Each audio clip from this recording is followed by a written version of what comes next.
In October 2022, we left our sailboat Whisper, dry docked in Corfu, Greece, and set out for some tiny travel destinations to spend the winter.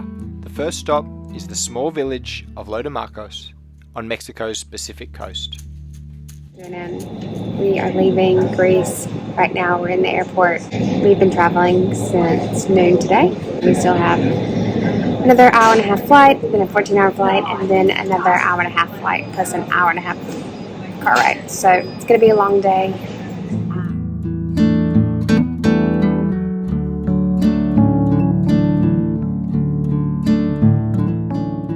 Finally, we touch down in Mexico City Airport and head straight to the closest taco bar before boarding our final flight. We've arrived in Puerto Vallarta, a resort city on the Pacific coast in the north of Jalisco state. 4 flights, probably 36 hours later, and I'm in the sun. I've already had tacos. It's a good day. From here, we head north along the coast, entering the state of Nayarit, travelling past popular Sayulita and up-and-coming San Pancho to reach the less well-known Lodomarcos.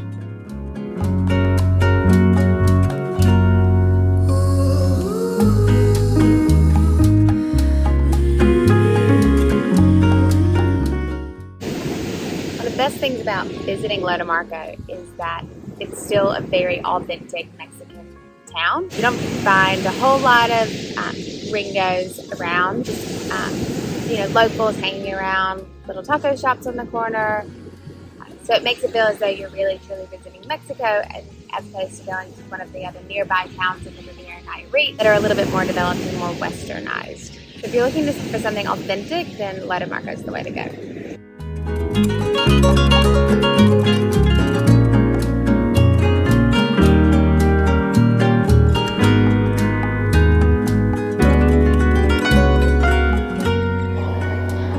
It's 6 a.m. and we're both up early for work. I'm teaching students in Europe, so it's a good time to catch them in the afternoon. Kelly's doing a bit of work before her afternoon meetings. Connectivity in Lodomarco is a little bit problematic. The Wi-Fi is not great. We're only getting about 10 megabytes per second download and 1 or 2 megabytes per second upload from the accommodation Wi-Fi. That's a pretty common problem in smaller Mexican towns.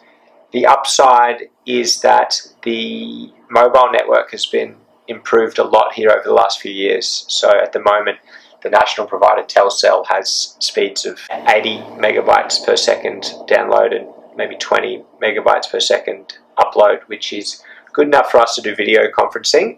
But yeah, for people, remote workers who need a lot of bandwidth, it could be a little bit of a challenge.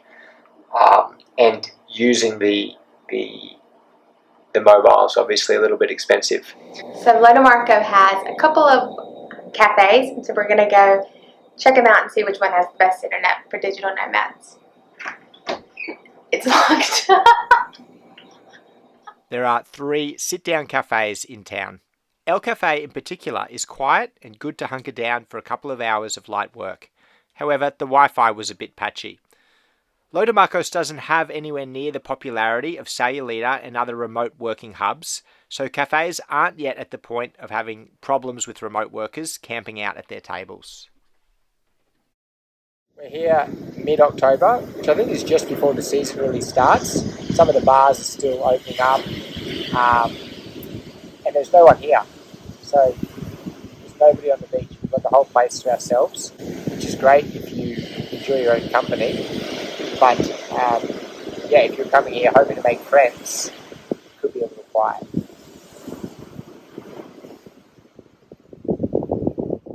Let's talk about the food. Lodomarcos has heaps. Street food, Mexican restaurants, and international options. How's it look? Looks really good. Just pulled it off the grill from a street vendor in town. Probably about $10. One of the best budget meals, hey?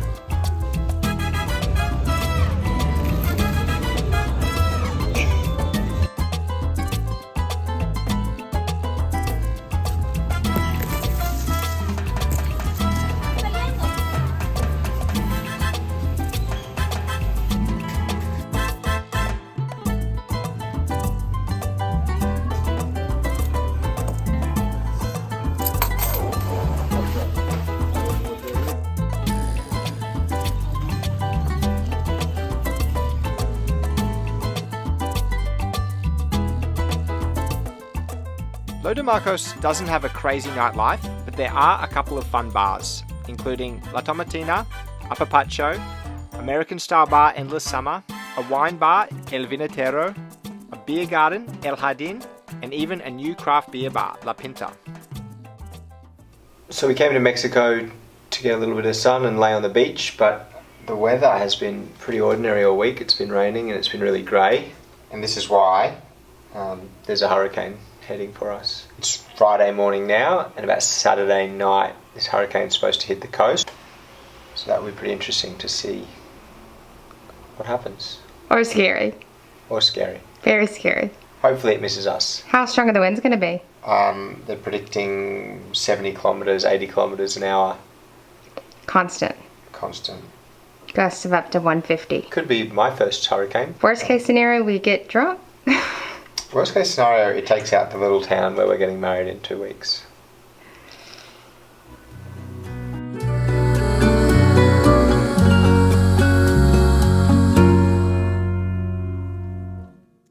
Calm before the storm. We're getting the nicest weather we've had since we arrived. So we're going to take advantage of it before we decide whether we need to evacuate or just hunker down. And the beach is, as usual, empty. So pros of coming in hurricane season: fairly empty beach. Cons, hurricanes. So yeah, you've got to weigh that up. Interestingly, the locals don't seem too worried at all and insist that while hurricanes are regularly predicted to make landfall here, they seem to always miss Lo de Marcos. There's something really eerie about being on the beach when you know that there is a hurricane that is imminent and it's coming today. It's like very, very calm, a little bit cloudy, but you really couldn't tell. And it's given me this like really unsettled feeling. I don't know, not having a good time at the beach. In the end, we opt to stay in town and weather the storm. Can't really even tell that there was a hurricane here last night. Just a little bit of rain. On the beach, it's a bit of a different story. The locals were right. The hurricane turned north at the last moment and missed the town, but it's made a bit of a mess of their beach. Pretty angry seas. Final thoughts on Lo de Marcos. Really beautiful, small, authentic Mexican town.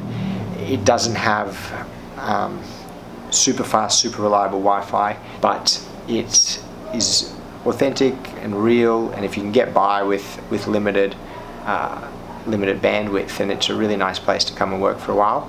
Definitely one of our favourite coastal Mexican towns. It's a place that I can see myself returning to.